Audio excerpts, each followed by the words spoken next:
Os Estágios da Vida é um pequeno ensaio de 1930 escrito por Carl Jung que apresenta a ideia de Jung de que a vida humana pode ser separada em 4 fases distintas: infância, juventude, idade adulta e velhice.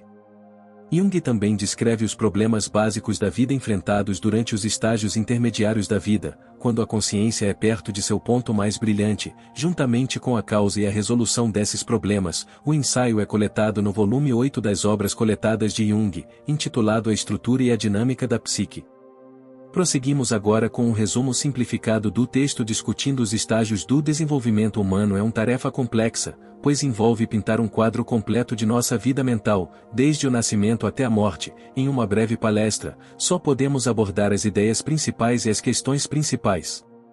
Pode ter que aceitar sem evidências claras. As mentes humanas primitivas lidavam principalmente com fatos empíricos simples, mas na sociedade moderna nossa vida mental está cheia de problemas que nossos pensamentos muitas vezes envolvem reflexões, dúvidas e experimentos que são estranhos à mente instintiva dos primeiros humanos. Esta mudança é devida ao crescimento do instinto da consciência trata de preservar a natureza, enquanto a consciência trata da cultura e sua negação, mesmo quando tentamos retornar a um estado mais natural, ainda cultivamos a natureza quando estamos profundamente conectados com a natureza, somos inconscientes e guiados pelo instinto e não questionamos as coisas, mas quando enfrentamos problemas e dúvidas nos afastamos do instinto e entramos na incerteza com o potencial para caminhos diferentes. Este afastamento do instinto pode trazer medo porque a consciência deve agora fornecer decisões claras e inequívocas, que é o que a natureza costumava fazer.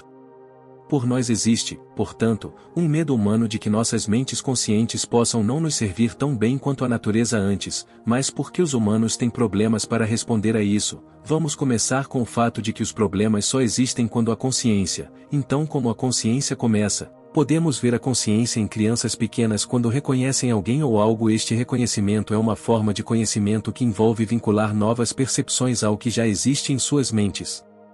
Trata-se de conectar pensamentos diferentes. No início esta consciência é esporádica com apenas algumas conexões e não é lembrada mais tarde. E nos primeiros anos não há memória contínua, em vez disso, há momentos isolados de consciência, mas à medida que a criança cresce, uma nova série de conteúdos relacionados à própria criança chamada ego emerge. Inicialmente, a criança fala de si mesma na terceira pessoa, só mais tarde, quando o conteúdo do ego ganha força, o sentimento de eu me desenvolvo e a memória contínua provavelmente começa com esta altura. Durante os estágios iniciais da consciência não há problemas porque a criança ainda é muito dependente dos pais. É como se eles não tivessem nascido completamente, mas permanecessem intimamente conectados à influência dos pais. O verdadeiro nascimento psíquico e a diferenciação dos pais normalmente acontecem durante a puberdade. Quando a sexualidade emerge, isso pode criar muita turbulência interna, muitas vezes referida como a idade insuportável.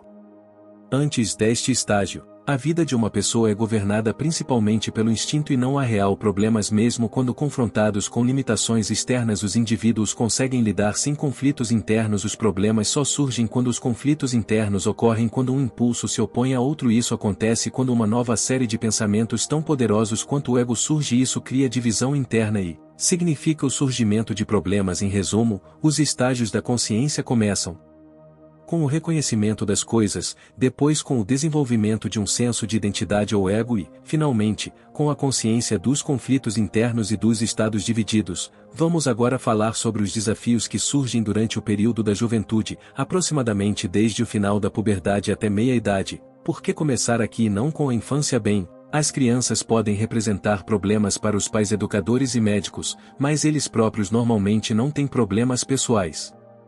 Geralmente são apenas os adultos que lutam com dúvidas e conflitos internos. Os jovens enfrentam vários problemas. As exigências da vida podem destruir especialmente os sonhos da infância se os indivíduos se apegam a expectativas irrealistas. Às vezes é a incompatibilidade entre as suposições e a realidade que cria problemas. Essas suposições podem envolver excesso de confiança, otimismo ou pessimismo irrealista. Os problemas também podem surgir de lutas internas, mesmo que a vida pareça estar indo bem. O instinto sexual ou sentimentos de inferioridade podem perturbar o equilíbrio interno. Curiosamente, aqueles que tiveram que lutar pela sobrevivência muitas vezes têm menos problemas internos, enquanto aqueles que se adaptam facilmente enfrentam problemas. No entanto, é importante distinguir entre problemas e neurose. Os indivíduos neuróticos não estão bem porque não têm consciência dos seus problemas, enquanto aqueles com consciência os problemas não são necessariamente doentes em essência. O fator comum nos desafios enfrentados durante a juventude é a resistência em deixar para trás o estado de consciência infantil. No entanto, o caminho para o crescimento pessoal envolve ampliar a perspectiva e abraçar o que é diferente e estranho como parte da própria vida. Os ensinamentos religiosos muitas vezes visam tal transformação, permitindo que o velho eu desapareça e abra caminho para o novo eu futuro na jornada da vida. Há uma lição fundamental: e nada na psique desaparece verdadeiramente quando resistimos ao que há de novo e nos apegamos ao passado em que caímos um estado neurótico, tal como acontece quando nos identificamos demasiado fortemente com o novo e abandonamos o passado. Ambas as situações limitam a nossa consciência, em vez de expandi-la, abraçando os opostos, idealmente durante a segunda fase da vida, desenvolvemos uma consciência mais ampla e superior, embora a natureza e a sociedade muitas vezes nos leva a focar na realização e não no crescimento pessoal. A sociedade valoriza a utilidade e o pragmatismo da realização em vez de desenvolvimento pessoal ou cultural. Portanto, na juventude, a norma é priorizar a praticidade em vez de vagar em um mar de problemas. Esse dilema é muitas vezes resolvido adaptando o que herdamos do passado às demandas do futuro. Nos contentamos com o atingível deixando para trás outras potencialidades, desistindo parte de nós mesmos. Algumas pessoas que já foram idealistas podem mais tarde parecer secas e confinadas em um molde estreito como resultado desta solução. No entanto, restringir-nos ao que pode ser alcançado não é uma verdadeira solução para o problema. A função de um problema não é simplesmente resolvê-lo, mas ao nos envolvermos continuamente para evitar a estagnação à medida que crescemos e solidificamos nossas posições sociais. Podemos pensar que encontramos o caminho certo e nos apegarmos aos nossos ideais e princípios estabelecidos, mas muitas vezes esquecemos que alcançar o sucesso social pode ter um custo de individualidade diminuída. Muitos aspectos da vida e da experiência podem ficar escondidos no passado, como memórias empoeiradas, ou podem arder sob a superfície da vida. Muitas vezes testemunhamos uma mudança significativa em nossa psique durante uma fase específica, geralmente entre 35 e 40 anos de idade. Esta mudança pode não ser imediatamente aparente, mas pode ser reconhecida através de mudanças de interesses e crenças ou do ressurgimento de características da infância. Outros podem experimentar uma rigidez crescente nos seus princípios acalentados, levando à intolerância e ao fanatismo por volta dos 50 anos de idade. A fase juvenil é muitas vezes prolongada.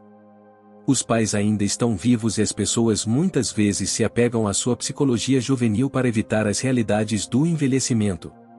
A causa raiz da transição não é necessariamente o medo da morte, mas sim uma mudança profunda na psique. Para ilustrar esta imagem do Sol como um ser senciente com emoções humanas e consciência limitada, ele se levanta pela manhã, abraçando um mundo amplo e brilhante e perseguindo seu propósito de alcançar o ponto mais alto para espalhar suas bênçãos ao meio-dia.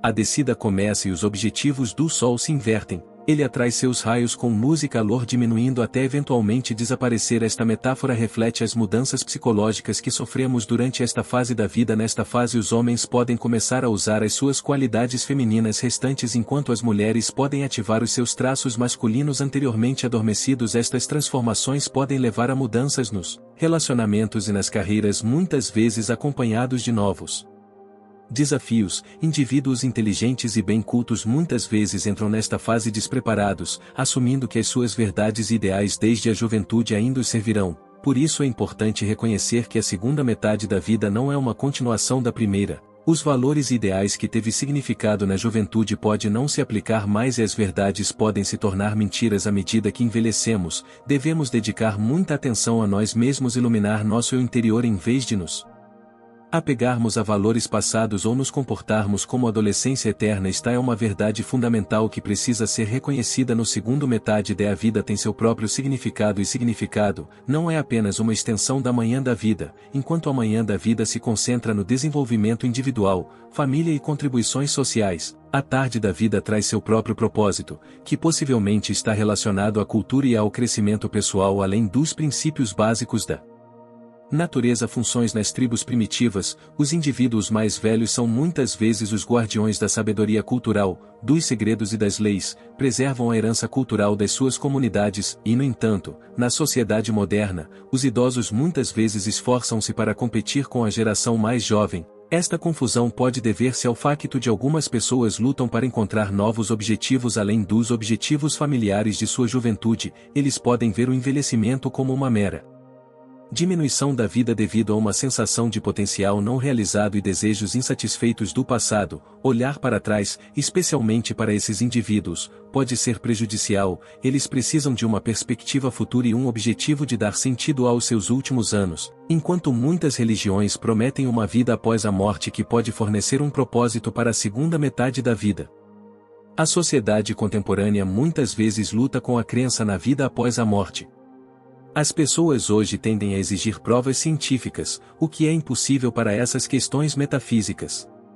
As certezas sobre a vida após a morte tornam um desafio para as pessoas encontrarem um sentido claro de propósito nos seus últimos anos. Não podemos saber com certeza se algo acontece a uma pessoa após a morte. Também não há prova científica de qualquer forma. Mas de uma perspectiva médica, uma vida com um propósito claro é mais saudável e mais gratificante do que uma vida sem objetivo. É melhor seguir em frente na vida do que resistir a ela. A ideia da morte como uma transição e parte de um processo de vida mais amplo é higiênica e promove o bem-estar psicológico. Acreditar na vida após a morte pode, portanto, ser benéfico para a saúde mental e pode até ser uma necessidade inata de compreender nossos pensamentos. Pode ser desafiador. Existem basicamente dois tipos de pensamento intelectual que funciona como uma equação e um pensamento simbólico mais profundo que antecede a história humana e está subjacente à nossa psique. Este pensamento simbólico primordial inclui a ideia de vida após a morte. A ciência não consegue explicar esses pensamentos simbólicos. Eles existem como elementos irracionais fundamentais de nossa imaginação. Essas imagens primordiais servem como órgãos psíquicos e devemos considerá-los com a maior reverência e respeito. Na conclusão do arco de 180 graus da vida pode ser dividido em 4 partes. Infância. O primeiro trimestre é um período de inconsciência, pois colocamos desafios aos outros sem perceber os nossos. O segundo e terceiro trimestres representam a idade adulta, onde os problemas conscientes se tornam predominantes. Finalmente, a velhice extrema espelha a infância em seu retorno à produção inconsciente. Um é um problema para outros. Mais uma vez, enquanto a infância e a velhice são distintas, ambos os estágios envolvem submersão em processos psicológicos inconscientes. Não os consideramos nesta discussão devido à sua falta de consciência problemas, e isso nos leva ao fim das etapas da vida. Se você estiver interessado em aprender mais sobre o trabalho de Carl Jung, você pode encontrar mais vídeos deste volume e de outros neste canal. Por favor, considere se inscrever curtindo e comentando para dar um impulso a este vídeo, ou apoie o canal diretamente através das opções linkado na descrição. Obrigado por ouvir e espero que você tenha um bom dia.